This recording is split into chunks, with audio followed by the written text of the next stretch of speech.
Continuing from my previous video titled, Node-RED, OpenPLC V4 Modbus Communication Tutorial, that I explained how to communicate with OpenPLC using Modbus. In this video, I will show you how to debug and simulate your program using the OpenPLC Editor, with the OpenPLC Runtime installed on the same Windows system. This means you can do all debugging and simulation on a single PC, without needing additional hardware or another computer. Unlike the OpenPLC Editor, which can run natively on Windows, the OpenPLC Runtime still requires a Linux environment. Therefore, to install the OpenPLC Runtime on Windows, we need to use Windows Subsystem for Linux, or WSL. The first step is to install Ubuntu from the Microsoft Store. Ubuntu will run inside WSL and will be used to install and run the OpenPLC Runtime on the same Windows machine.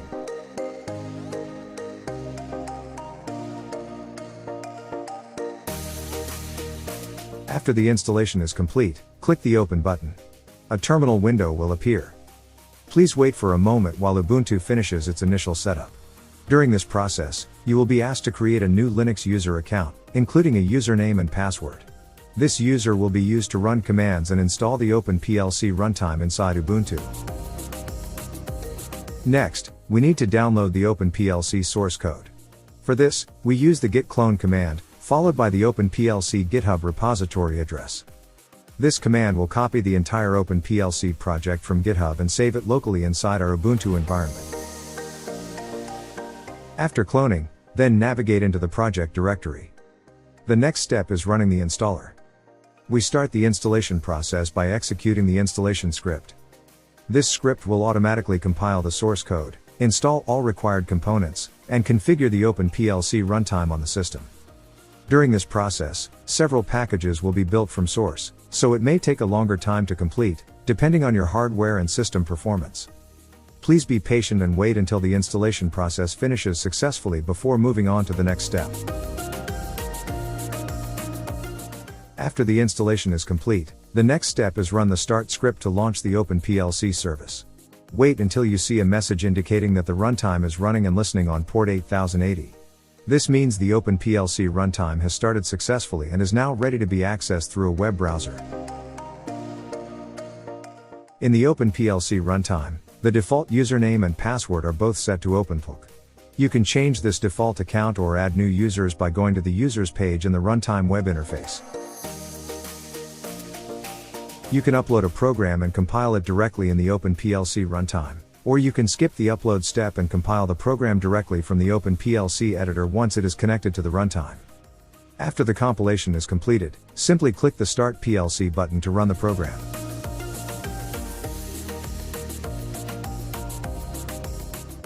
After clicking Start PLC, go to the monitoring page. At this stage, the runtime is running and ready to be used, and it can now be connected to the OpenPLC editor. Next, in the OpenPLC editor, click Configuration to open the configuration page.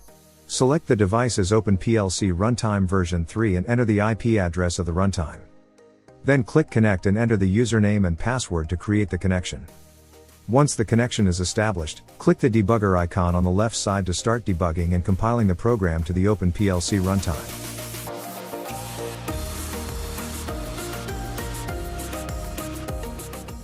At this point, we are ready to start the simulation.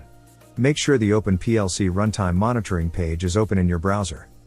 As you can see on the screen, the OpenPLC editor is connected and running in debug mode on the left side, while the OpenPLC Runtime monitoring page is open on the right side. From the monitoring page, we can manually toggle the Boolean values to simulate inputs and outputs.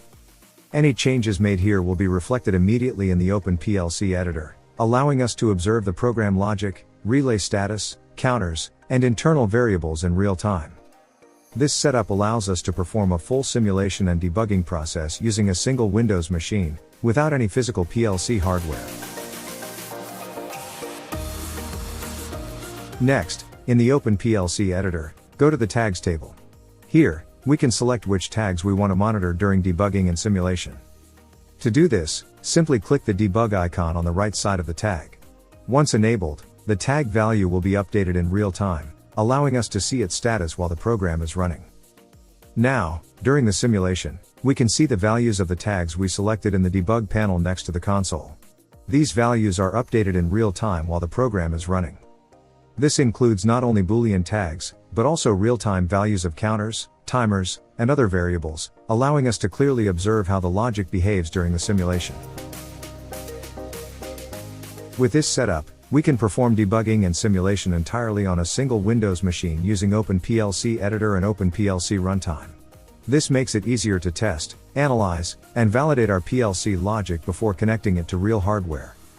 I hope this video helps you understand the OpenPLC debugging and simulation process more clearly. Thank you for watching. Don't forget to like, share, and subscribe. See you in the next video.